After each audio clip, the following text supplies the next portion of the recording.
자, 이제 계약의 소멸에 관한 주제 살펴보도록 하겠습니다. 자, 앞에서 우리가 논의했던 것 중에서 계속적 계약, 그리고 일시적 계약이라는 개념이 있었고요. 일시적 계약에는 매매와 교환이라고 하는 것이 일시적 계약이 되게 될 것이고, 임대차라고 하는 것이 계속적 계약에 해당이 되게 된다. 그래서 자, 일시적 계약에 있어서는 그 일방 당사자가 귀책 사유 있는 채무 불이행 등이 있게 되면 해제라고 하는 것을 통해서 이 법적 효력을 소급해서 소멸을 시키게 될 것이고, 임대차 계약처럼 계속적 계약에 있어서는 해지라고 하는 것을 통해서 법률 행위 효력을 장래돼서 소멸을 시키게 된다라고 할 것.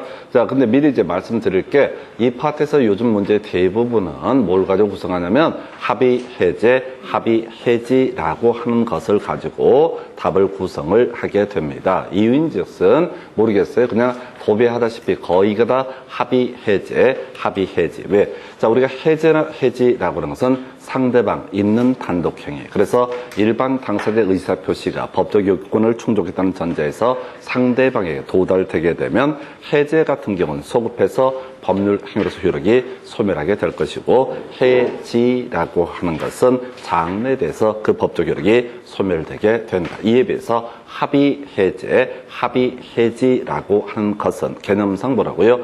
계약의 유형이기 때문에 일반 당사자의 의사 표시로 법적 효력이 발생하는 것이 아니라 두 사람 사이에 의사의 합치가 있어야지 계약이 소멸되는 것을 합의 해제, 합의 해제. 그래서 결론만 말씀드리면, 해제 같은 경우에는, 또 해지 같은 경우는 해지권을 행사한 사람이 귀책 사유 있는 자에게 나중에 소위 부당이득 반환이라고 해서 이자까지 다 돌려받을 수 있고 손해배상도 청구할 수 있다. 그러나 합의 해제, 합의 해지라고 하는 것은 일방 당사자의 귀책 사유를 전제로 하지 않기 때문에 부당이득 반환함에 있어서 받았던 계약금만 반환하면 될 것이고, 소위 이자 같은 건 쳐줄 필요 없고 손해배상도 청구할 이유가 없다라고 하는 거. 요걸 가지고 전체 그림을 가지고 묻는 게 주된 출제 이슈가 되게 됩니다. 다시 갑시다. 매매라든가 교환이라고 하는 것은 소위 일시적 계약이라고 해서 일방 당사자가 예를 들어서 매도인이 등기를 넘겨주지 않거나 교환 계약의 당사자 일방에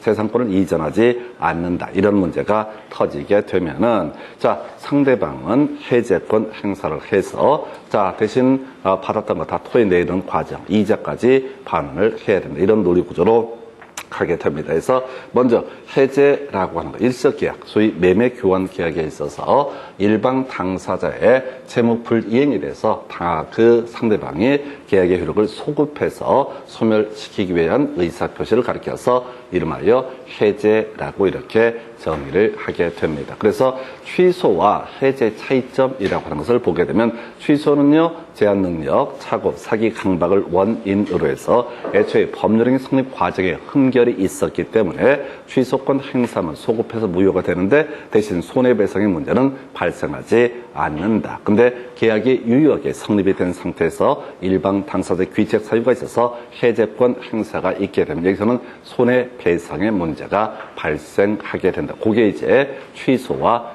해제 차이점이 되게 됩니다. 그래서 성립 과정에 흠결이 있었다. 제한 능력자, 착오, 사기, 강박 이런 게 있었으면 바로 소급해서 무효가 되더라도 애초에 무효가 될 것이었기 때문에 손해배상의 문제가 발생하지 않고, 해제 같은 경우는 손해배상의 문제가 발생한다. 이렇게 이제 그림을 잡고 갖고 오겠고, 자, 좀 이따 합의 해지 설명드리겠고요.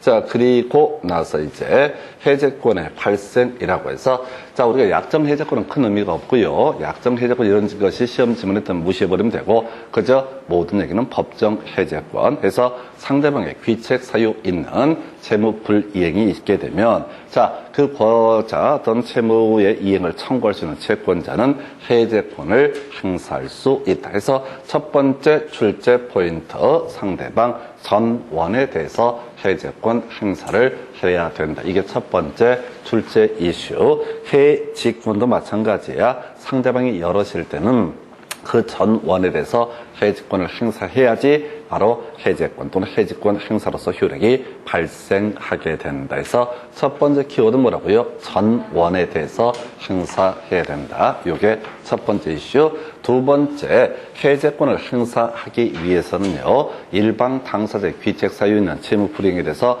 바로 해제권을 행사할 수 없고 원칙적으로 최고라는 과정을 거쳐야 한다. 경고해야 됩니다. 그래서 이런 논리 구조죠. 갑소유 X 부동산에 대해서 을과 매매 계약을 체결하고 매매 계약의 내용을 보니까 대금을 먼저 지급하고 두 달 있다 등기를 넘겨주기로 약정이 된 그런 매매 계약이라고 치면은 매도인 입장에서는 매수인이 대금을 지급하지 않게 되면 경고를 한번 하는 거야. 당신 대금 지급하지 않게 되면 해제할 거야 라고 경고해 주는 것을 뭐라고 한다? 최고라고 이렇게 부르게 됩니다. 그래서 최고 없이 행사한 해제권은 기본적으로 효력이 발생하지 않는다. 이렇게 이제 가야 될 건데, 시험에 출제가 이슈되가 있는 거 최고 없이도 해제권을 행사할 수 있는 경우.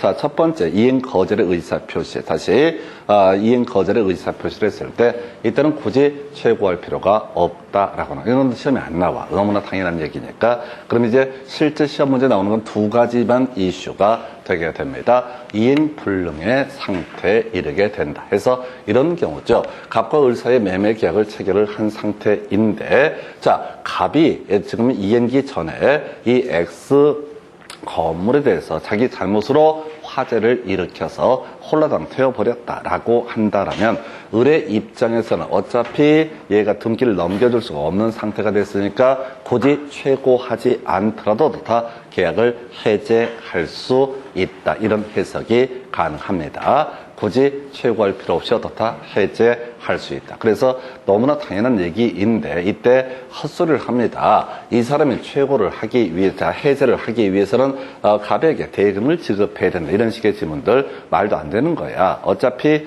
해제하면 소급해서 무효가 되고 받았던 돈은 다 돌려받기 때문에 굳이 자신의 어떤 채무를 이행할 필요 없이 바로 뭐라고 할 수 있다? 이행 불능의 상태에 이르면 아무 조건 없이 바로 해제권을 행사할 수 있다라고 할 것. 그리고 또 하나 이슈가 되는 것이 정기행위라고 하는 것. 정기행위라고 하는 것은 이렇게 표현합니다. 일정한 시일 내에 이행해야 될 계약의 목적을 달성할 수 있는 계약을 정기행위. 해서 결혼식 날 꽃 배달 케이스죠. 결혼식 하시는 분 입장에서 꽃을 배달을 해달라고 꽃가게 하고, 자, 계약을 체결을 했습니다. 그럼 이제 그 사람은 결혼식 날 만약에 오후 2시다. 그럼 그때까지 꽃을 배달을 해줘야 되는데, 자, 오후 2시가 됐는데도 불구하고 꽃이 도착하지 않았다라고 했을 때 굳이 또 전화를 해서 당신이 지금 자 꽃을 배달하지 않게 되면은 해제하겠습니다라고 얘기할 것은 아니고요. 그냥 바로 어떻게 할 수 있다? 해제할 수 있다. 해제하게 되면은 부당이득 반환의 법률에 따라서 지급했던 금액에다 이자까지 쳐서 돌려받을 수 있고요. 그 외에 손해배상도 경우에 따라서 청구할 수 있다. 그래서 이걸 단순화시켜야 돼요. 자, 조건 없이 해제할 수 있는 게 뭐라고요? 이행 불능이라든가 정기 행위에 있어서는 어떻다? 조건 없이, 즉 최고 없이도 어떻게 할 수 있다? 해제할 수 있다. 사안을 단순화시켜야 돼. 문맥을 자세히 보시게 되면 말려버려요. 그래서 자, 지금 이행 불능의 상태에 이르렀다. 그러면 이제 의미가 없잖아요. 계약을 유지시킬 이유가 없고 최고를 한다는들 해결이 되는 게 아니야. 또 정기 행위에서 결혼식 날 꽃이 그 시간에 도달하지 않았다면 그 후에 꽃이 도달한다 한들 아무런 의미를 가질 수가 없다. 그래서 자, 단순화시켜야 돼. 이행 불능하고요. 정기 행위에 있어서는 그냥 조건 없이, 최고 없이도 어떻게 할 수 있다? 해제할 수 있다라고 하는 게 두 가지. 그래서 해제권 행사 두 가지로 가십시다. 자, 주체, 상대방에 대해서 묶어서 전원에 대해서 행사해야 된다. 그 다음에 이행 불능하고요. 정기 행위에 있어서는 굳이 뭐 최고니 뭐 이런 과정 없이 어떻다? 해제할 수 있다. 다시 갑시다. 상대방은 전원에 대해서 행사를 해야 될 것이고, 그 다음에 절차적인 요건을 검토했을 때 정기 행위하고 그 다음에 이행 불능에 있어서는 굳이 최고를 할 시력이 없기 때문에 최고가 뭐가 없이 바로 다 해제할 수 있다. 이게 두 번째 암기 포인트. 미리 외우고 들어가셔야 돼. 좀 이따 문제 보면 이다 사족을 달아가고 뭐라고 이렇게 얘기하는데 아무런 의미를 가질 수 없고요. 그냥 두 번째 암기 항목 보셨습니다. 자, 그래서 이렇게 해제권 행사가 있게 되면, 자, 계약이라고 하는 것은 소급해서 무효가 되게 된다라고 할 것. 그리고 해제 의사표시 처리할 수 없다. 따로 갈 거 아니죠. 이미 해제 의사표시가 있게 되면 계약 자체는 소멸해버리기 때문에 이때는 뭐 처리를 하거나 이런 것은 문제가 되지 않는다. 처리할 수 있는 거 거의 없습니다. 처리할 수 있는 것은 계약의 무권 대리 민법 총칙 파트에서 자 저런 거 있었죠. 계약의 철회라고 하는 것은 자, 선의의 상대방. 자, 무권 대리인의 선의의 상대방은, 자, 본인, 추인이나 추인 거절의 의사표시를 하기 전에 어떻다? 철회할 수 있다. 그거 하나 제외하고는요, 모름 말고요. 자, 나머지 다 철회할 수 없습니다. 해서 이렇게 볼 테고. 그 다음 세 번째 출제 포인트. 자, 계약 해지로 인한 원상 회복 의무라고 하는 것은 동시행 관계에 있다. 이건 이제 던져주는 지문이에요. 자, 이렇게 가십시다. 갑소유의 X 부동산에 대해서 을과 매매 계약이 체결이 됐습니다. 참고적으로 을은 이 아이한테 계약금을 교부를 했던 사안이다 라고 한번 전제해 보겠습니다. 그리고 갑은 을에게 등기 넘겨줘야 되고 을은 잔금, 대금을 치를 의무가 있는 상태. 근데 대금을 치르지 않았다라고 해서 갑이 뭘 할 수 있다? 해제권을 행사할 수 있다. 물론 원칙적으로는 최고해야 될 텐데 어찌됐든 해제권 행사할 수 있을 테고요. 한편 대금을 치렀는데 누가 바로 갑이라는 사람이 등기를 넘겨주지 않게 된다. 이행기에 도달했음에도 불구하고 등기를 넘겨주지 않게 되면 을은 해제할 수 있다. 해서 이때 해제를 하게 되면 받았던 계약금 등은 돌려주고 뭐 혹시 등기 등이 있으면 또 등기도 경우에 따라서 먼저 받은 경우는 등기도 돌려줄 의무가 있다. 이런 것을 우리가 동시 이행의 관계. 근데 이런 것들은 따로 외우는 게 아니고요. 나중에 피배임이라고 하는 것은 동시행 관계가 인정되지 않는다. 거기서 이제 쟁점을 삼게 됩니다.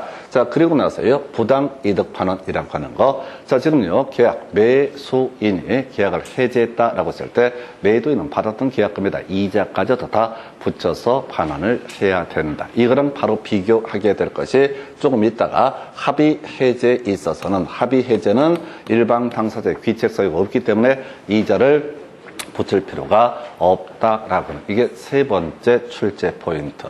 이자를 붙일 필요가 있냐 없냐를 가지고 합의 해제 파트에서 출제 이슈를 삼게 됩니다. 해서 그 외에 거의 문제 구성은 되지 않는데 상식적으로 알고 갈게. 아까 취소권 행사하면 소급해서 무효가 된다. 해제권 행사하면 소급해서 무효가 된다. 두 개의 차이점이라고 하는 것은 취소권에 있어서는 자, 손해배상의 문제가 발생할 여지가 없다. 그러나 해제권 행사한 사람 입장에서는 모두 할 수 있다. 손해배상도 청구할 수 있다. 같이 살 붙여서 합의 해제에 있어서는 무슨 문제? 손해배상의 문제도 발생하지 않는다라고 하는 거. 해서 하여튼 세 번째 출제 포인트 기본적으로 이자 지급해야 된다. 부당이득 환원할 때 이자도 지급을 해야 된다. 물론 실제 출제 포인트가 되는 것은 합의 해제라고 하는 것은 이자를 지급하지 않아도 된다. 이게 실질적인 세 번째 출제 포인트.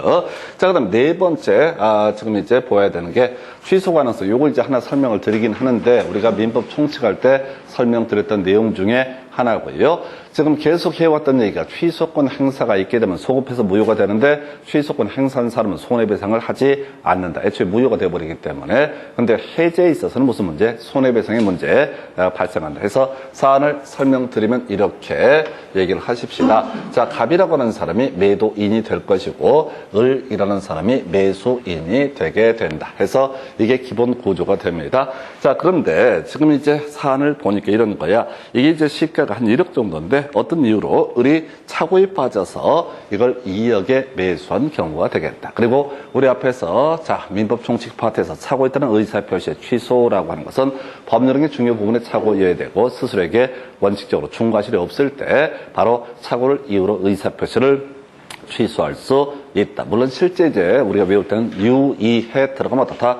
취소할 수 있다. 상대방이 유발했을 때 취소할 수 있다. 상대방이 중과실을 이용했을 때 어떻다? 취소할 수 있다. 세 번째가 해제했을 때 어떻다? 취소할 수 있다. 바로 이 얘기를 설명을 드립니다. 자, 그래서 1억짜리 물건을 2억에 사기로 해서 을이 차고에 빠져서 소위 계약을 체결했습니다. 자, 그러면 이제 을의 입장에서는 차고를 이유로 의사표시를 취소를 할 수 있는 상태인데 어리버리하고 있는 와중에 먼저 갑이 을이 대금을 지급하지 않는다고 해서 갑이 먼저 뭘 했다? 해제권을 행사를 하게 됩니다. 대금 지급 안 하니까 계약 해제할 거야 라고 해서 해제권을 행사하게 되면 갑의 입장에서는 앞으로 을에 대해서 뭘 주장할 수 있다? 손해배상 등을 청구할 수가 있게 되는 거죠. 해제권 행사해서 계약을 소급해서 무효로 만들게 되면 이 사람 뭘 주장할 수 있다고요? 손해배상을 청구할 수 있다. 이렇게 스토리가 간다고. 한편 우리 앞에서 공부할 때 자 지금 착오를 이유로 의사표시를 취소를 하게 됐다. 만약에 이 사람이 취소를 했다고 하십시다. 그러면 소급해서 무효가 돼버리고 법적 효력이 전혀 발생하지 않기 때문에 취소를 한 사람은 손해배상 책임을 진다, 지지 않는다, 지지 않는다. 애초에 무효가 될 걸 무효로 확인한 것에 불과하기 때문에 자체에 자 일단은 손해배상의 문제가 어떻다 발생하지 않는다. 그래서 사안을 분석하면 이런 식이야. 갑이 먼저 해제를 먼저 선수를 쳐서 해제를 해버렸습니다. 다시 사안 1억짜리 물건인데 어찌어찌해서 을이 착오에 빠져서 2억에 매수하기로 매매계약을 체결했습니다. 그럼 계약이 유효하게 일단 성립이 된 상태라고 봐야 되겠고, 그러면 갑은 등기 넘겨주고 을은 2억의 대금을 갑에게 지급을 해야 된다. 이게 기본 법률 관계인데 대금을 지급하지 않으니까 갑이 해제권 행사를 한다. 그리고 앞으로 뭘 준비하고 있다? 손해배상 청구 소송을 준비하고 있다. 그때 가만히 있게 되면 누가 을은 손해배상 책임을 지게 되기 때문에 한 번 더 착오를 이유로 의사표시를 취소할 수 있을 것이냐? 우리 법에서는 취소할 실익이 있다고 보는 거야. 이미 무효가 됐음에도 불구하고 한 번 더 취소를 하게 되면은 소급해서 계약은 무효가 되고 이 대신 을이라는 사람은 손해배상 책임에서 벗어나게 된다. 이렇게 이제 해석을 하는 거예요. 그래서 끄트머리 볼까요? 적법한 해제가 있을 때 바로 이 사람은 착오를 원인으로 그 계약을 취소할 수 있다라고 하는 거. 이게 이제 하나의 이슈. 요거는 이제 사실 착오에 따른 의사표시의 취소 파트에서 주된 출제 이슈가 되게 됩니다. 그래서 이렇게 그림 보셔서 얘기 좀 어긋났는데 자 전체 그림 외우도록 하겠습니다. 해제권의 행사라고 하는 것은 누구한테? 전원에 대해서 행사해야 된다. 여기서부터 출발합니다. 한편 해제권 행사하려면 뭐가 필요해? 자, 최고란 게 필요한데 이행 불능 정기 행위에서는 최고지 뭐니 이런 절차 없이도 바로 저 해제할 수 있다. 세 번째 출제 포인트. 해제권 행사에 따라 계약이 소급해서 무효가 되게 되면 이자 붙여서 이익 등을 반환을 해야 될 것인데 출제 포인트 합의 해제라고 하는 부분에서는 다 이자 지급할 필요 없다. 해제 당한 사람은 착오를 이유로 의사표시를 취소할 수 있다. 마지막 출제 이슈가요. 바로 계약 해제 소급표로부터 보호받는 제3자라고 하는 것이 이슈가 되게 됩니다. 이거 이제 문제 통해서 세 가지 외우고 끝장을 봐야 되는데 먼저 기본 틀을 보겠습니다. 자, 계약 해제 전에 완전한 권리를 취득한 제3자라고 하는 사람은 설령 계약 해제 소급표에도 불구하고 다 보호받는 제3자가 되게 된다. 해서 완전한 권리를 취득한다라는 얘기는 기본적으로 등기 명의를 취득했다라는 의미로 새기셔야 됩니다. 그래서 다시 갑과 을 사이에 계약이 체결이 된 상태이고요. 을이라는 사람이 해제권 행사하기 전에 병한테 이 물건에 대한 소유권 이전 등기 등을 넘겨줬다. 그럼 병은 온전하게 권리를 취득한 것이다. 이 상태에서 갑이 설령 해제권 행사를 하더라도 병한테서 이 물건을 돌려달라고 할 수는 없다라고 하는 거. 소급해서 무효가 되면 병도 나가리가 돼야 되는데 해제권 행사하기 전에 완전한 권리를 취득한 이 사람은 다 보호받는 제3자에 해당이 되게 된다. 두 번째 이슈. 자, 해제권 행사를 먼저 했습니다. 갑이 을한테 너 지금 점점점 해서 해제권 행사할 거야. 해제권 행사가 이루어졌으면 소급해서 무효가 되게 됩니다. 자, 그런데 이 사람이 이 물건에 대해서 제3자한테 팔아먹었다라고 했을 때 제3자는 소유권을 주장할 수 있을 것이냐라고 했을 때 우리 판례에서는 해제권 행사 후에 새로운 권리를 얻게 된 자로서 두 가지 요건 몰랐다, 선이었다라고 하는 것. 두 번째, 양립되지 아니한 권리를 취득했을 때면 어떻다? 바로 보호받는 제3자가 되게 된다. 그럼 이 사안을 볼까요?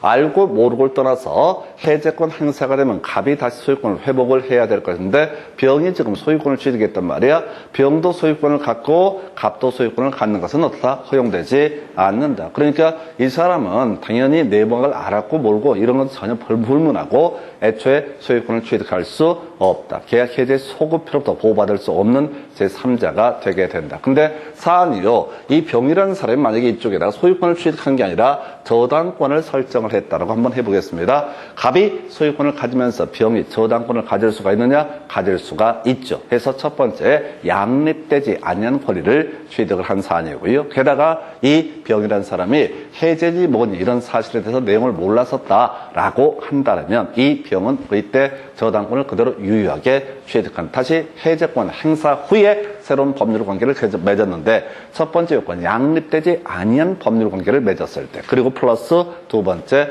이 사람이 이 내막을 몰랐을 때 선의였을 때만 어떻다 보호받는 제3자가 된다. 예를 들어서 지금 갑 소유의 X 토지에서 을과 매매 계약 체결되고 점점점 나중에 갑이 을에 대해서 해제권을 행사를 하게 됩니다. 그러면 소급해서 을은 소유권을 잃게 될 것이고 무효가 돼. 근데 해제권 행사한 날 돈이 필요해서 병이라는 사람에게 지상권을 설정을 해주게 된다라고 전제합니다. 그럼 병은 소유권 지상권을 취득할 수가 있게 될 것이냐? 뭐라고 얘기할 수 없어요. 첫 번째 양립되지 않는 권리라는 것은 허용이 되지만 만약 병이 알면서도 해제가 됐다는 사실을 알면서 즉 악의이면서 지상권 설정 등기를 했다라고 하면 좋다. 이 사람은 보호받지 못한다. 두 가지 걸 모두 충족해야 돼. 하나가 뭐라고요? 바로 해제권 행사 후에 새로운 권리를 취득하게 된 자가 보호받기 위해서는 선이 몰랐어야 되고 두 번째 제일 중요한 게 양립되지 아니한 법률 관계를 맺었을 때 그때 바로 어떻다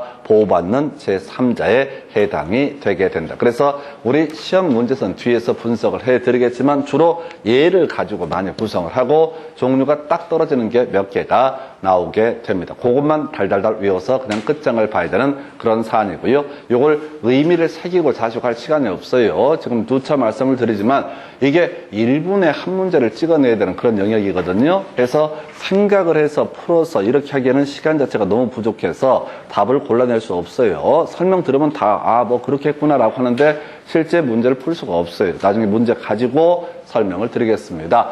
자, 다시 외우겠습니다. 첫 번째 항목 해제권의 행사라고 하는 거 전원에 대해서 다 행사해야 된다라고 할 거. 두 번째가 이행불능하고 그 다음에 정기행위에서는 최고 없이도 다 해제할 수 있다. 세 번째 출제 포인트가 해제권 행사가 되게 되면 소급해서 무효가 되고 자 바로 부당이득 반환의 문제가 발생하게 될 것인데 이때 자 원칙적으로 이자 지급해야 된다. 근데 시험에는 이건 안 나와. 당연한 거니까 합의 해제의 경우 어떻다 이자 지급하지 않아도 된다. 이게 이제 네 번째 합의 해제라는 주제와 연계해서 포인트를 삼게 될 것이고요.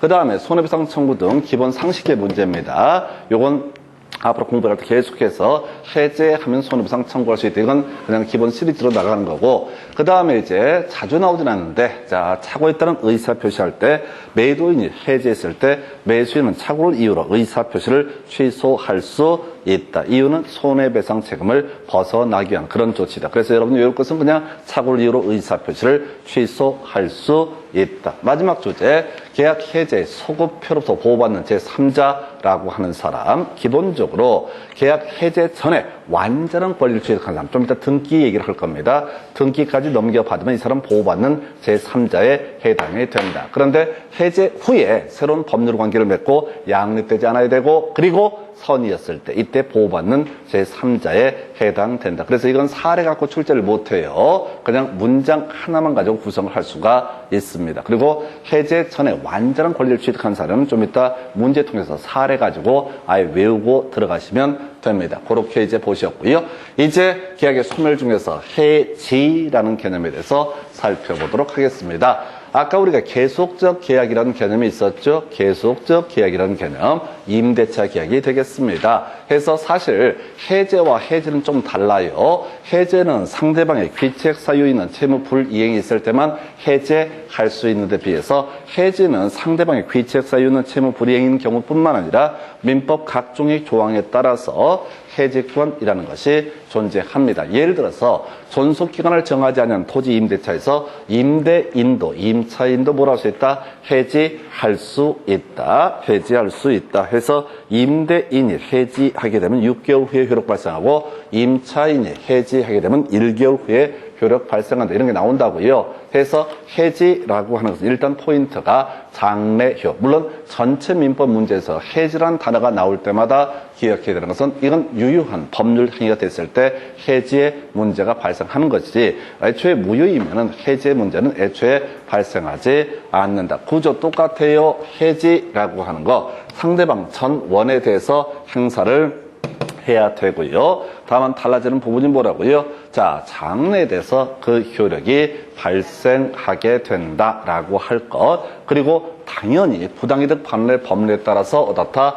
이자를 쳐서 지급을 해야 될 것이다. 근데 출제 포인트 합의 해지에 있어서는 어떻다? 이자를 지급하지 않아도 된다. 이게 이제 출제 이슈가 되게 됩니다. 그래서 해지를 따로 가는 건 아니고요. 나중에 이제 문제 조금 이제 눈치가 좀 빠삭해지게 되면 그냥 시험 문제 구성할 때 거의 대부분이 합의 해제, 합의 해지라고 하는 것을 가지고 출제 쟁점을 삼아내게 됩니다. 합의 해제나 합의 해지를 가지고 출제를 한다고요. 그래서 이자 지급할 의무 있다 없다? 없다. 손해배상 청구 문제 발생한다 안 한다? 안 한다. 요런 거 가지고. 근데 하여튼 모르겠어요. 지금 한 5년 정도 사이에 한 3문제가 4문제가 거의 도배를 하다시피 나오게 되는데 거의 대부분의 답은 합의 해제, 합의 해지라고 하는 거. 이걸 내야 되는 이유가 뭐냐면 이 주제에서 가장 어려운 게 합의 해제, 합의 해지거든요. 해제를 해제 개념을 다 소화하고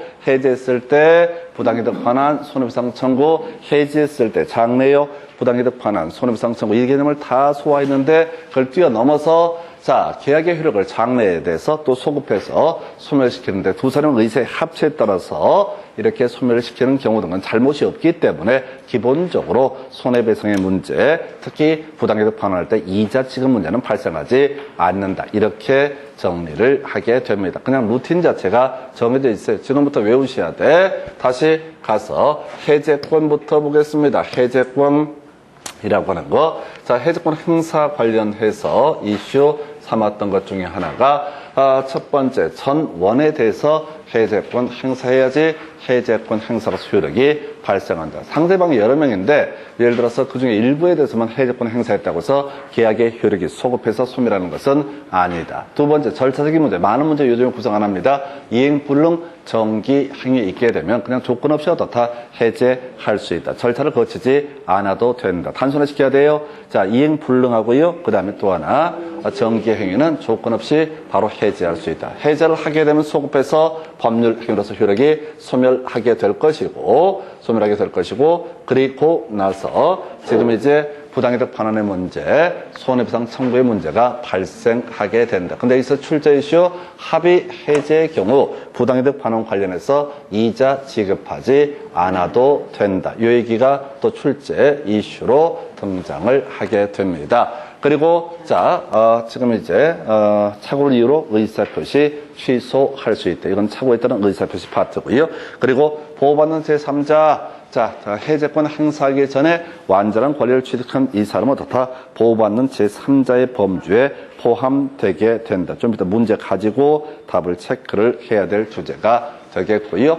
예, 그리고 나서 해지라고 하는 거. 역시 전 원에 대해서 해제권 행사가 이루어져야 될 것이고요. 자, 똑같은 논리구조. 자, 이 부당이득 반환, 손해배상 청구의 문제로 연계가 되게 된다. 근데 출제 포인트 합의 해지에 있어서는 어떻다? 이런 부당이득 반환 문제 등 발생하지 않는다. 즉 이자 지급하지 않아도 된다. 이렇게 갑니다. 문제 가지고 이제 가보도록 하겠습니다. 자, 이행 제출에는 계약 해제 등에 관한 설명, 틀린 것을 고르시오라고 되어 있죠. 자, 최고 반드시 일정 기간을 명시해서 최고해야 하는 것은 아니다. 뭐 그러거나 말거나 중요한 거 아니에요. 지금 공부하신 주제와 별 상관없는 얘기가 나와 있습니다.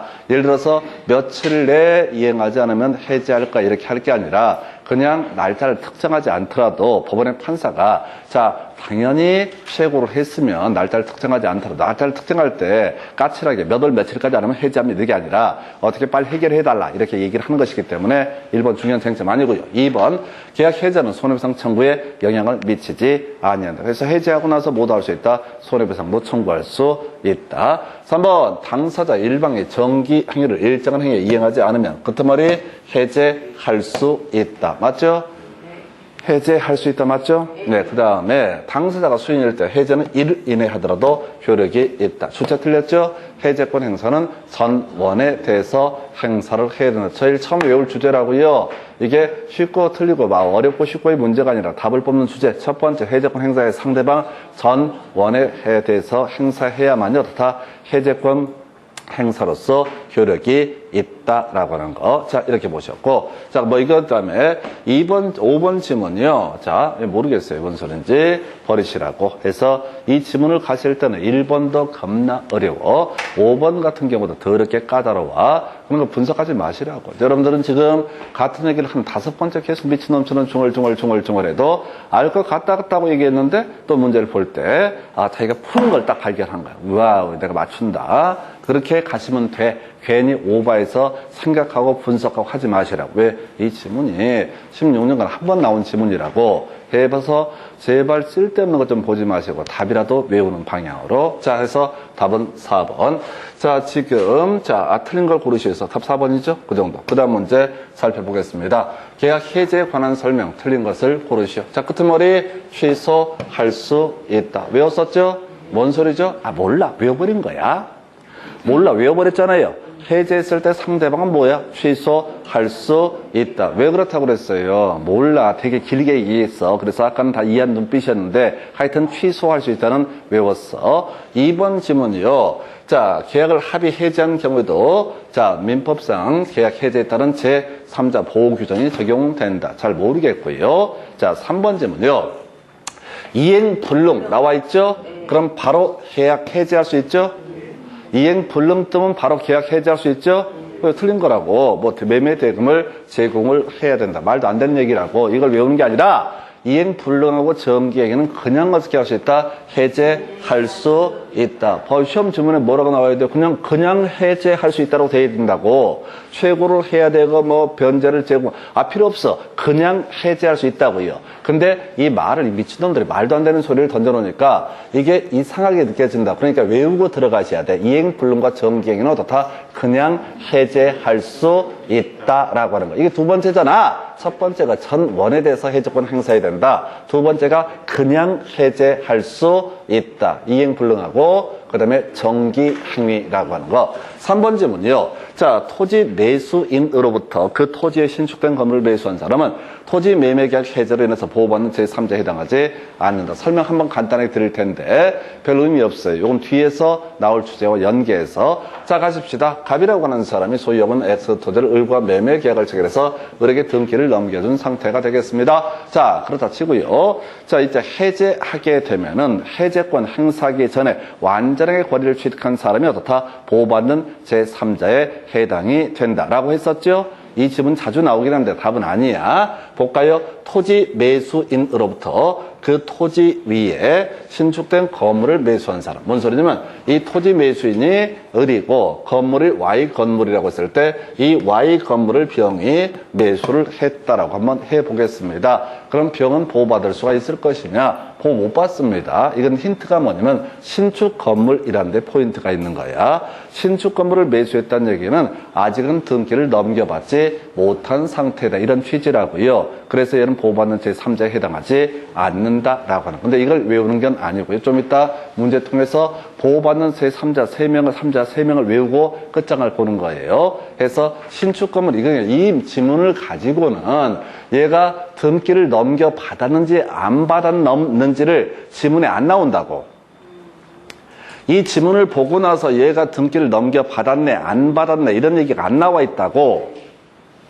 그러면 공부를 하는 수험생 입장에서는 이게 무슨 말인지 이해가 안 돼야 정상이라고요. 그래서 원래 판례 지문을 보게 되면은 중간에 생략되어 있긴 한데 얘가 등기는 넘겨받기 전이다 이런 말이 들어가 있다고. 그래서 문제 구성할 때 다툼 있으면 판례에 따름이라고 되어 있잖아요. 이게 뭐냐면 판례 일부를 카피해서 내더라도 지랄들을 하지 마라. 내가 다 쓸 수가 없으니까 이렇게 내는 거니까 이렇게 가는 거라고요. 그래서 지금 왜 이거 보고 있지? 답 3번이었었죠? 3번이었었죠? 아는 드물게. 자, 1번 알고 3번 알았었죠? 그 다음에 4번은 잘 모르겠고 해서 이게 이제 오른편이 되는 거라고요. 등기 안 했으니까 이런 얘기인데 좀 이따 이 문제만 뽑아서 보는 거. 자, 그 다음에 지금 지분에 대해서 매매계약을 해지할 수 있다 해서 이게 그러니까 그런 거 있었잖아요. 전 원에 대해서 해제권 행사를 해야 된다라고 했는데 그게 예외적인 판례예요. 근데 의미 볼 필요 없어요. 그래서 이 문제는 여러분들이 알 수 있는 지문이 2개밖에 없다고. 자, 첫 번째 이슈가 됐던 게 뭐라고요? 취소할 수 있다. 나왔었죠? 그리고 또 하나, 지금 이 3번 지문이, 자, 지금 이행 불능하고, 그 다음에, 정기의 행위는 그냥 어떻다? 해제권 행사할 수 있다. 이 두 주제. 그 다음에 이제, 계약의 합의 해제에 따라서 보호받는 제3자도 계약 해제에 따른 제3자 보호 규정 그대로 준용한다. 해서 두 사람이서 계약을 체결했다가 뒤에 새로운 법률 관계를 맺은 사람이 있는데 두 사람이 합의했다고 해서, 합의 해제했다고 해서 이 사람이 무조건 보호를 못 받는다. 이렇게 가면 뒤에 사람이 문제가 되기 때문에 그런 건데 실제 이 문제에서는 지문 2개 소화하시면 되는 거예요. 그래서 이 과정을 통해서 여러분이 기억을 해 주실 건 뭐냐면은 계속 답은 너무나 빤하게 구성이 되고 있다. 다만 이 판례, 저 판례 이런 식으로 살짝 흔들어가지고 수험생들한테 겁을 주게 된다고. 1년 40문제, 민법 40문제 중에서 판례를 직접 답으로 뽑을 만한 문제는 한 문제 내외밖에 되지 않습니다. 그리고 판례 중에서 맨날 답을 뽑는 건 우리가 그냥 다 통째로 외워버리기 때문에 이게 판례인지 아닌지 눈치도 못 채요. 그래서 이 문제는 답은 3번 이렇게 보셨고 그 다음 문제 가서 보겠습니다. 해서 자 보게 되면요. 자 계약 해제에 관한 설명 틀린 것을 고르시오. 허허허 합의 해제 나와 있죠. 겁나 감사하지. 이자 지급해야 된다 라고 해서 이자를 지급해서 자 이자를 붙여서 지급할 의무는 없다. 맞죠? 이건 인간적으로 아셔야 되지. 이거는 왜 워낙 중요한 출제 이슈가 되니까 원래 해제하게 되면 부당이득 반환의 법률에 따라서 이자도 다 토해내야 된다. 계약금 받았으면 이자 쳐서 지금 매수인한테 돌려줘야 되는 그런 상황입니다. 그 누가 해제를 하고 말고의 문제가 아니야. 누가 해제를 했던 간에 매도인이 해제를 했든 매수인이 해제를 했던 간에 일단은 원상회복 이자까지 지급을 해야 된다. 그러나 합의 해제에 있어서는 없다. 이자를 지급하지 않아도 된다라고 하는 거 이렇게 보셨고 오른편이네. 전원에 대해서 해제권 행사해야 된다. 반가운 아이 나와 있죠? 오른편 되겠습니다. 3번 매매계약 해제로 인해서 양 당사자가 부담하는 원상 회복 의무는 동시행 관계에 있다. 좀 이따 공부할 텐데 스톱 키워드 뭐라고? 동시 이행 관계에 있다. 그럼 그 앞에 뭐만 없으면 돼? 피, 배, 임 요것만 없으면 어떻다? 동시 이행 관계에 있다라고 하는 거. 상대방이 자신의 채무를 이행하지 않으면서 하라고 했을 때 자신도 채무 이행을 거절할 수 있는 권능 이렇게 가는 거죠. 한 번에 하지 말고 좀 이따 동시행 항변을 할 때 피, 배, 임을 뒤지게 볼 거니까 그때 가서 보면 돼. 한 문제다 다 소화하려고 하지 말고 지문 3개, 최대 3개 또는 2개만 외운다고 생각하시라고. 문제가 더럽게 많아서 양을 늘리면 머리가 터져버려요. 자, 그 다음에 끄트머리. 자, 성질상 일정한 기회 내에 이행하지 않으면 정기행위라는 개념이죠. 정기행위라는 개념이죠.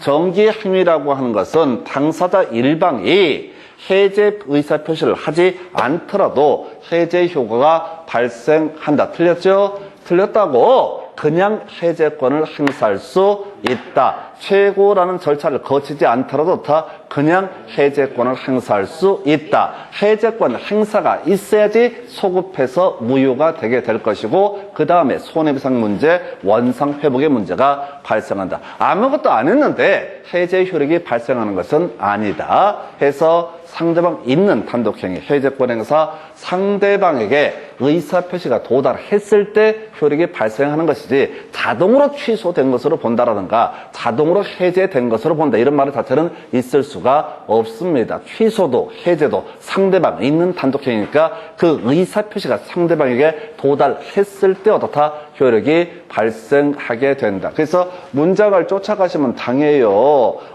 그렇게 되는 아니라고. 지금 첫 번째 외웠던 거 뭐야? 전원에 대해서 해제권 행사해야 된다.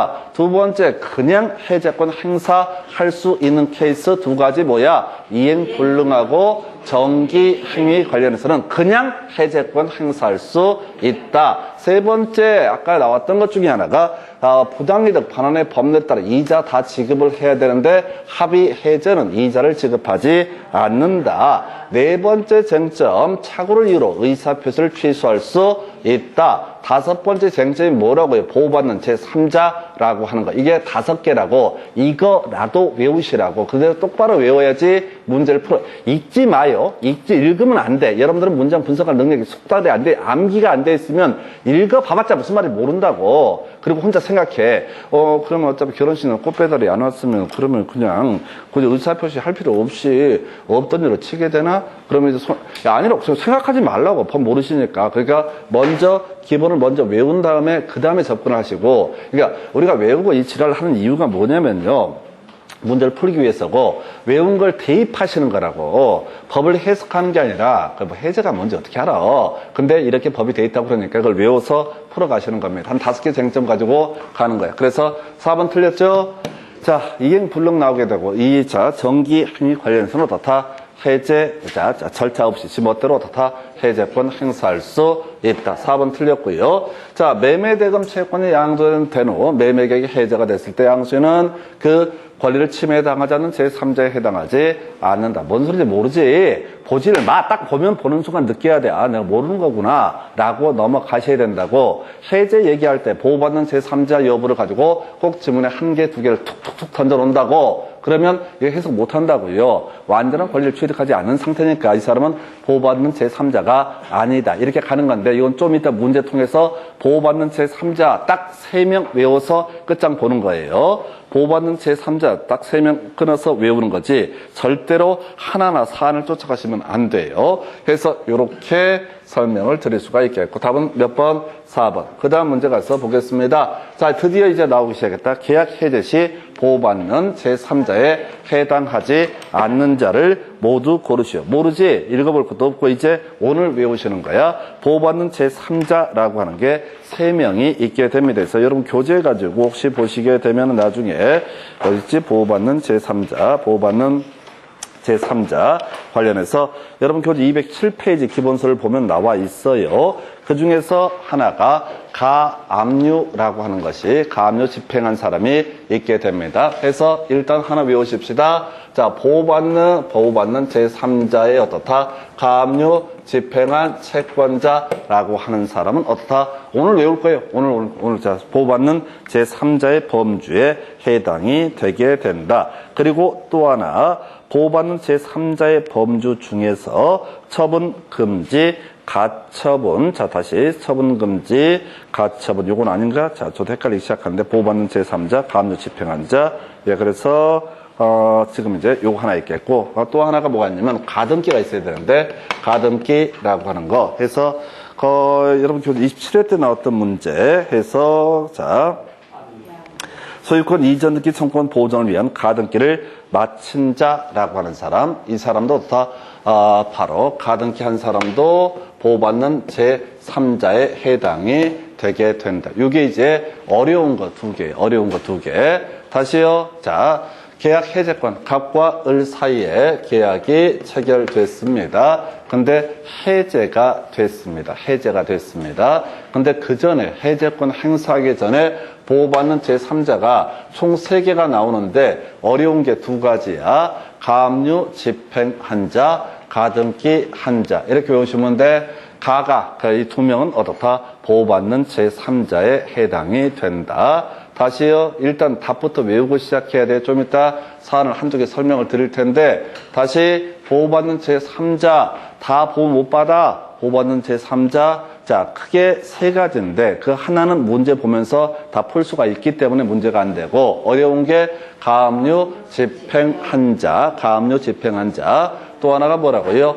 자 가등기를 한 사람은 어떻다? 보호받는 제3자에 해당이 되게 된다라고 하는 거. 자, 설명 간단하게 드릴게요. 이게 이제 되게 어려워. 등기법까지 알아야 되니까 메모를 해서는 여러분 삶에 어떤 보탬도 되지 않습니다. 보면 나중에 뭔 소린지 감도 안 잡혀. 지금 이제 제가 가압류 집행부터 먼저 설명을 드리도록 하겠습니다. 자, 갑소유의 X 부동산에 대해서 을과 을명의로 소유권 이전 등기가 이루어지게 됩니다. 갑에서 을로 소유권 이전 등기가 이루어졌어요. 아, 요거 보자고. 등기법 가압류 얘기를 이제 하나 기억을 해야 되니까. 자, 근데 이 병이라고 하는 사람이 을한테 받을 돈이 있었던 거야. 그래서 대여금 반환 청구 소송을 제기를 하고 그 다음에 얘가 그 사이에 부동산을 팔아버리게 되면 이 사람 재산이 X 부동산 하라고 했을 때 병은 실질적으로 보호받을 실익이 있다 없다? 없다라고 하는 거. 소송이 이게 뭐하냐고. 민사소송에서 이겨봐봤자 을명의 재산이 없으면 아무 쓸모가 없다고요. 그래서 자 이게 이제 현재 스코어 을이라고 하는 사람이 X 부동산의 매수인이 되게 됩니다. 물론 나중에 이 아이는 자 갑이 해제해서 다시 소유권이 누구한테 갑에게 복귀가 되게 될 그런 운명인데 현재 스코어 아직은 몰라. 현재 누가 을이 부동산을 소유하고 있다. 여기서부터 시작하는 거야. 근데 이 을에 대해서 갑이라고 하는 사람은 뭘 갖고 있다? 대여금 가지고 있고요. 대여금을 가지고 있어. 대여금 반환 청구권을 가지고 있다. 그래서 병이 을을 상대로 해서 대여금 반환 청구 소송이라고 하는 것을 어떻다? 제기를 하게 됩니다. 그러면 소송에서 만약에 병이 이기게 되면은 을의 재산에다가 소위 경매를 붙일 수가 있습니다. 경매 신청을 해서 경매를 붙일 수 있어요. 근데 그 사이에 을이 재산을 처분해버리게 되면은 처분을 해버리면 어떤 문제가 터진다고요? 자, 박날 소송 이겨봤자 돈 받을 방법이 없습니다. 그래서 이 사람 다시 갑이 안 되는구나. 이게 병이 되죠. 병이라고 하는 채권자는 대여금 반환 청구 소송을 제기하고요. 그다음 법원에 대해서 가압류 신청을 하게 됩니다. 그럼 제일 첫 번째 단계에서 을 명의 X 부동산에 대해서 뭐가 이루어진다? 가압류 등기라고 하는 것이 행해지게 됩니다. 가압류 등기라는 건 물권법 공부하실 때 그런 얘기, 요건 아니구나 해서 일단은 자, 저당권, 근저당권, 담보가 등기, 압류 등기, 가압류 등기, 경매 개시 결정 등기 이런 것들은 말소 기준 권리에 해당이 된다. 그래서 경매가 이루어지면 이런 권리 중에서 가장 선순위 있는 권리가 말소 기준 권리가 되고 그 밑에 있는 대항할 수 없는 권리, 등기된 권리 등은 모두 매각으로 소멸한다. 자, 그래서 이제 이 사람이 가압류 신청을 하고 그 다음에 대여금 반환 청구소송을 제기를 했습니다. 첫 번째 단계는 이해가 되겠죠. 1번. 두 번째 같이 이루어지는 게 이거. 그래서 세 번째가 가압류 등기가 된 거야. 그래서 이 사람이 듣고 버리는 거예요. 이걸 가압류를 다 알 수 없으니까. 그래서 이 사람이, 병이라는 사람이 나중에 승소를 합니다. 승소를 하게 되면은 이 사람이 뭘 하겠어요? 경매 신청을 하겠죠? 승소를 하게 되면 뭘 한다고요? 경매 신청을 이제 하려고 한다고. 그러면 법원에 경매 신청하면 등기부에 경매 개시 결정의 등기가 행해지게 된다라고 되어 있죠. 가압류 등기도 경매 개시 결정 등기도 모두 말소 기준 권리고 이 중에서는 가압류 등기가 말소 기준 권리가 되게 될 겁니다. 예, 이 정도. 이 상태에서 지금 이제 경매가 진행되는 와중인데 갑이 을한테 해제권 행사를 해버리게 됩니다. 해제권 행사를 하게 되면 다 돌아오죠, 갑한테? 소급해서 무효가 되기 때문에 X 부동산의 소유권이 누구한테? 갑에게 복귀를 한다고요. 그러면은 병은 보호를 받을 것이냐? 당연히 보호해줘야지. 아직 소유권 자체를 온전하게 취득하지 못했지만은 수많은 가압류 등기, 경매 개시 결정 등기 등의 절차를 통해서 어떻게 다 준비했는데 그럼 해지할래 했다고 해서 병을 보호를 안 해주면 상당히 불안정한 지위에 놓인다. 그래서 우리 판례에서는 이 병은 어떻게 된다? 보호를 받게 된다. 설령 해제권 행사가 됐다 할지언정 이게 이 부동산이 누구한테 갑에게 복귀하는 것이 아니라 그냥 경매를 넘어가게 될 테고 이 채권에서 병은 자신의 채권을 만족을 받을 수가 있다. 이런 논리 구조가 되는 거예요. 그래서 결과적으로 이 긴 얘기를 줄여서 뭐라고요? 가압류 집행한 사람은 어떻다? 보호받는 제3자에 해당이 된다. 그러면 이제 경매가 진행돼서 병은 일정한 채권을 회수할 수 있고요. 대신 갑은 병한테 뭘 주장할 수 있다? 손해배상을 청구할 수 있다. 해제했는데 자기한테 소유권 들어오지 않고 뺏겨버렸으니까 병한테, 을한테 손해배상을 청구할 수 있다. 이런 얘기라고. 그래서 계약 해제의 소급회로부터 보호받는 제3자의 범주. 제가 아까 이런 얘기 했었잖아요. 완전한 권리를 취득한 사람은 어떻다? 보호받는 제3자의 범주에 포함된다. 우리 판례에서는 가압류 집행한 사람, 이 사람도 어떻다? 바로 완전한 권리를 취득한 사람으로 보게 된다. 하나 외우셨어. 자, 그래서 외울 게 뭐라고 해요? 보호받는 제3자 중에서 완전한 권리를 취득한 사람, 가압류 집행한 자라고 돼 있죠? 통째로 외우셔야 돼. 가압류 집행한 자. 자, 두 번째 이슈. 자, 바로 청구권 보전을 위해서 가등기를 한 사람이라고 되어 있습니다. 자, 가등기액이 등기법이랑 같이 연계가 되는데요. 자, 보겠습니다. 가등기, 청구권 보전을 위한 가등기라고 하는 거. 자, 가겠습니다. 갑소유의 X 부동산이 을과 매매 계약이 체결이 되게 됩니다. 그리고 을 명의로 등기가 넘어가게 됩니다. 자, 그래서 아까 설명드렸던 제일 간단한 이유, 병이라는 사람이 해제권 행사하기 전에 병을로부터 소유권 이전 등기를 넘겨받게 되면 갑이 해제를 하더라도 다 보호받는 제3자에 해당이 되죠. 해제권 행사하기 전에 완전한 권리를 취득한 사람은 소유권 이전 등기가 넘어갔다고요. 그럼 당연히 어떻다? 병은 보호를 받게 된다. 이게 이제 하나예요. 그래서 좀 이따 문제 보시면 금방 캐치해낼 수 있고. 근데 이게 아니라, 자, 소유권 이전 등기까지 완전히 넘겨받으면 이건 해석을 통해 당연히 보호받는 제3자가 될 텐데, 이런 경우가 있다는 거야. 이 사안에서 비슷한 사안인데, 갑소유의 X 부동산이라고 하는 것을, 갑소유의 X 부동산을 을에게 뭘 하고, 자, 이전을 하게 됩니다. 계약에 따라서 이전을 해, 해제를. 자, 그래서 지금 을한테 소유권 넘어갔는데, 병이 여기다가 매매 계약을 체결하고, 병 명의로 소유권 이전 등기를 한 것이 아니라 병 명의로, 자, 누구 명의로? 병 명의로 소유권 이전 청구권 보전을 위한 가등기라고 하는 것을 해놓은 상태다. 이런 얘기예요. 자, 가등기 해놨습니다. 그러면 병은 소유권 취득했습니까? 못했습니까? 현재 소유권 취득했습니까? 못했습니까? 못했습니다. 아직은 본등기 해야지 어떻다? 소유권을 취득을 하게 된다라고 하는 것이죠. 그죠? 본등기 해야지 소유권을 취득하고 아직은 소유권 취득 못했어요. 근데 가등기는 사실은 안전빵이었었죠. 가등기만 해놓게 되면은 바로 본등기 가져오는 건 현실적으로 문제가 되지 않는다고 그랬어요.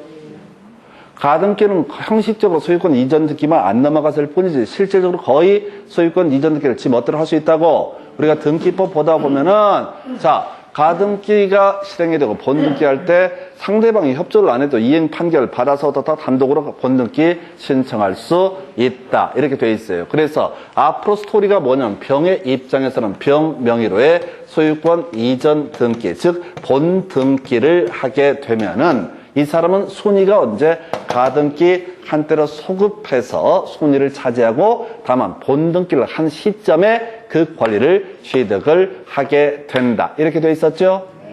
그런데 이 사안에서 뭐냐면 지금 가등기까지 한 상태에서 본등기 하기 전에 갑이 해제권을 행사하게 되면은 이게 어떻게 되는 거냐? 소유권이 누구한테 넘어가겠어요? 일단 단순화시키면 갑한테 넘어가겠죠? 갑한테 넘어가겠죠? 예, 그래도 이때 본등기는 누구한테 행사하는 거야? 병은 누구를 만나서 본등기 행사합니까? 을을 만나서 애초에 가등을 당시의 소유자를 만나서 어떻다? 본등기를 하겠죠?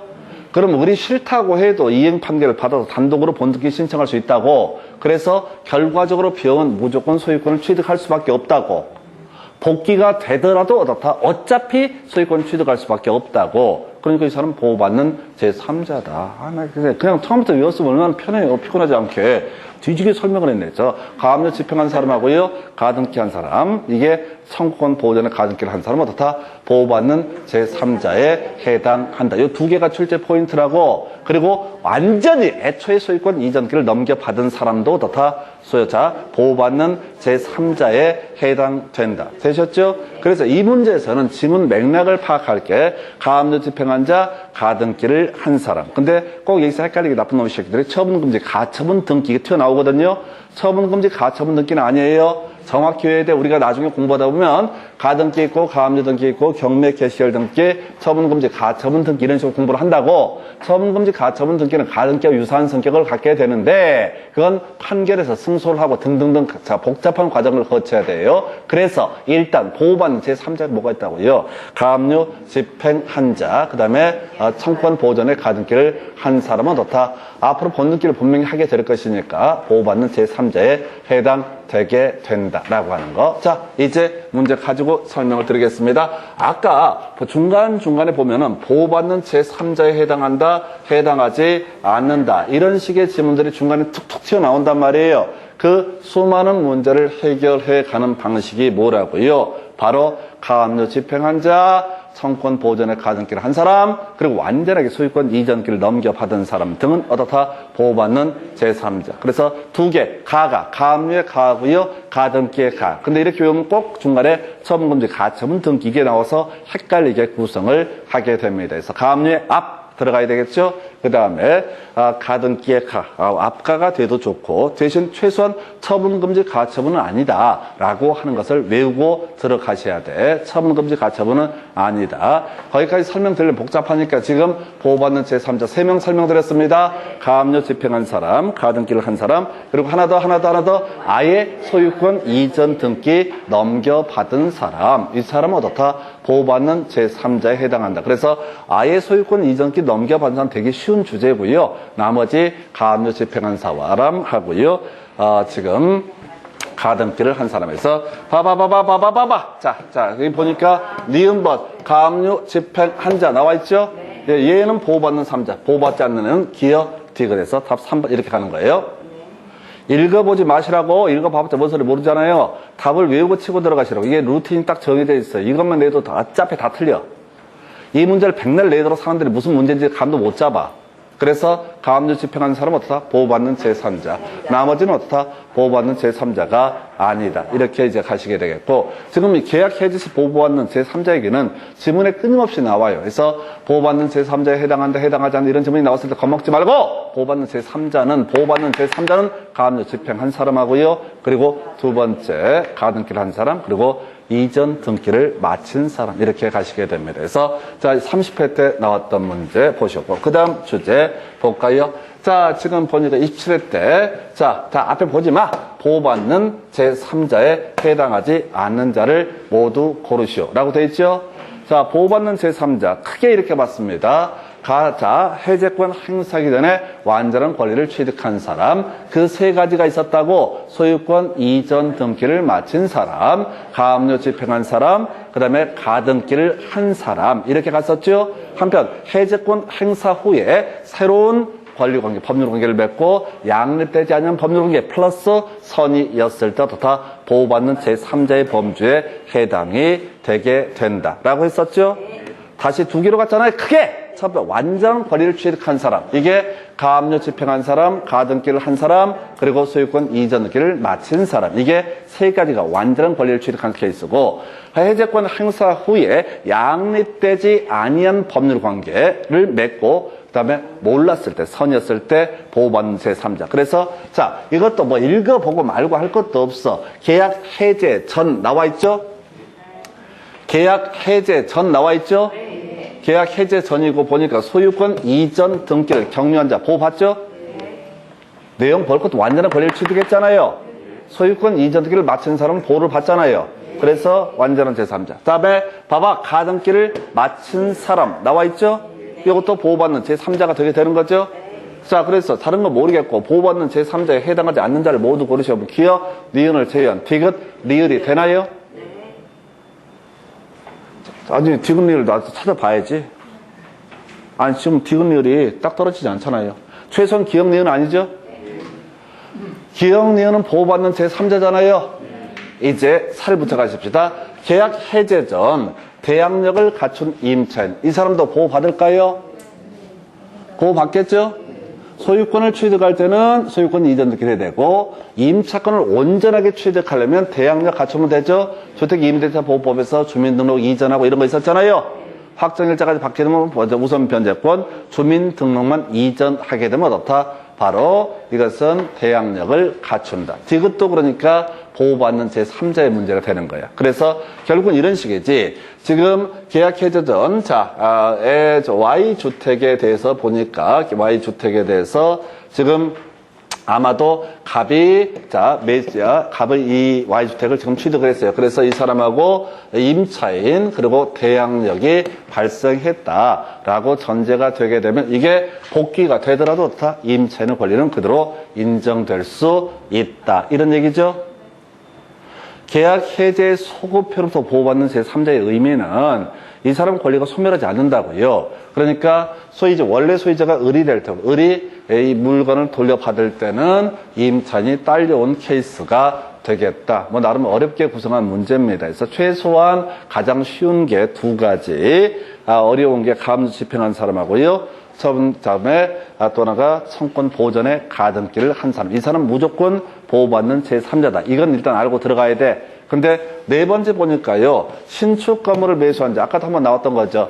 신축 건물을 매수했다는 얘기는 등기를 안 했다는 얘기라고. 그래서 이것은 보호받는 제3자가 아니다. 이런 논리 구조가 되는 거예요. 일단은 이 문제를 풀어가실 때 앞에 문제도 그렇고 총 3문제, 4문제가 나오게 될 텐데 중간중간에 질문 계속 나오잖아요.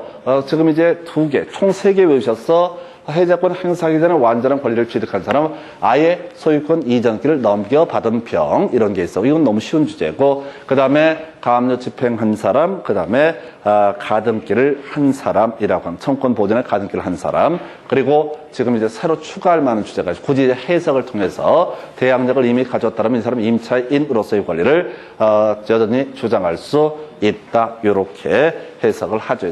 그래서 답은요, 리을번이 되게 됩니다. 그 정도 보셨고요. 그 다음에 이제 검토 드리게 둘째 주제, 계약 해제 등에 관한 설명. 틀린 것을 고르시오. 계약을 해제하면 계약은 처음부터 없었던 것으로 된다. 소급표라고 돼 있었죠? 이런 것들은 답 아니죠. 그 다음에 2번에 계약이 합의 해제가 됐을 때 끄트머리 손해배상을 청구할 수 없다. 맞죠? 그냥 해제하면 부당이득 반환 손해배상 청구할 수 있지만 합의 해제에 있어서는 부당이득 반환 손해배상 청구 등은 허용되지 않는다. 자, 3번. 자, 계약 해제 효과로 반환을 이익에 보면은 받은 이익의 전부이다. 라고 되어 있죠? 중간 얘기 보지 마시고 받은 이익 전부란 건 이자도 어떻다? 지급을 해야 된다. 이런 얘기라고요. 이자도 어떻다? 지급을 해야 된다. 합의 해제에서는 이자를 지급하지 않는다. 이런 얘기로 가는 거고. 그 다음에 해제된 계약으로부터 생긴 법률 효과에 기초해서 해제 후에 양립할 수 없는 새로운 이해관계를 맺은 사람은 아예 보호 못 받죠? 해제 후에 양립할 수 있는 법률관계를 맺고 그랜드 뭐가 됐을 때 선의였을 때만 어떻다? 보호받는 제3자죠. 다시 두 가지 해제권 행사하기 전에 완전한 권리를 취득한 사람은 어떻다? 보호받는 제3자. 그래서 완전한 권리를 취득했던 주된 이슈가 아까 가압류 집행한 사람, 가등기를 한 사람, 소유권 이전기를 넘겨받은 사람 이런 게 있었고, 그 다음에 문제 속에서 아까 대항력을 갖춘 임차인 뭐 이런 게 있었고요. 해제권 행사 후에 새로운 법률관계를 맺었는데 그게 양립할 수 있는 법률관계를 맺어야 되고, 두 번째가 뭐라고요? 선의라는 요건을 두 가지를 충족해야지 어떻다? 보호받는 제3자에 해당이 된다. 근데 얘는 양립할 수 없는 이라고 했으니까 더 이상 따져 물을 것도 없죠. 그죠? 해제권 행사가 되고 나서 다시 아까 이런 거 있었잖아요. 해제권, 갑소유 X 부동산의 을과 매매계약체로 을이 병한테 소유권 이전기를 했다. 근데 먼저 해제권 행사가 먼저 있다. 그럼 뒤에 있는 애는 어떻다? 양립할 수 없는 권리를 취득했으니까 보호받지 못한다. 소유권 이전기를 했다 할지라도. 다시 해제권 행사 후에 병이 등기를 넘겨받았으면 이 사람 보호받을 수 없다고요. 양립할 수 없다고. 병도 소유권을 갖고 갑도 소유권을 가질 수는 없으니까. 그런데 얘가 아까 양립할 수 있는 권리, 지상권을 취득을 한다라고 전제가 되게 되면은 만약에 선이익이 되면 어떻다? 병은 지상권을 취득을 한다. 보호받는 제3자의 혐의. 다시 돌아와서 여기서 문제 틀렸잖아. 해제 후에 자 양립할 수 없는 법률 관계를 맺었고라고 돼 있죠. 그럼 더 이상 따져 물을 것도 없이 이 사람은 어떻다? 보호받는 제3자의 범주에 속하지 않는다라고 하는 거 이렇게 구성을 했고요. 그래서 답 틀렸고요. 5번 자 별로 중요치 않습니다. 약정 해제 나와 있죠? 무시하라고 했습니다. 약정 해제 중요치 않다고 그랬습니다. 해서 다시 문제 맥락을 쭉 보니까 거의 지금 하이라이트가 뭐야? 하이라이트가 거의 대부분의 문제가 지금 선의자 보호받는 제3자의 범주 해서 해제권 행사하기 전에 완전한 권리를 취득하게 되면 어떻다? 보호받는 제3자의 범주에 포함이 되게 된다. 그 다음에 그 예시로서 가등기를 한 사람하고요, 가압류 집행한 사람하고요, 소유권 이전기를 마친 사람. 한편 해제권 행사 후에 새로운 법률 관계를 맺은 사람이 보호를 받기 위해서는 양립되지 아니한 법률 관계를 맺어야 되고, 그리고 또 하나가 선의라는 요건을 갖춰야 어떻다? 보호받는 제3자의 범주에 속하게 된다. 해서 어쨌든 해제 파트에서는요, 요즘 문제의 두 가지 유형이에요. 하나가 합의 해제, 합의 해지. 이 얘기 도배하고 있고, 그 다음에 요거 보호받는 제3자 외우셔야 돼. 해서 특히 이제 가압류 집행한 사람, 가등기 한 사람, 그리고 소유권 이전기를 마친 사람. 그래서 좀 양이 많으니 잠시 끊었다가 나머지 이어가겠습니다.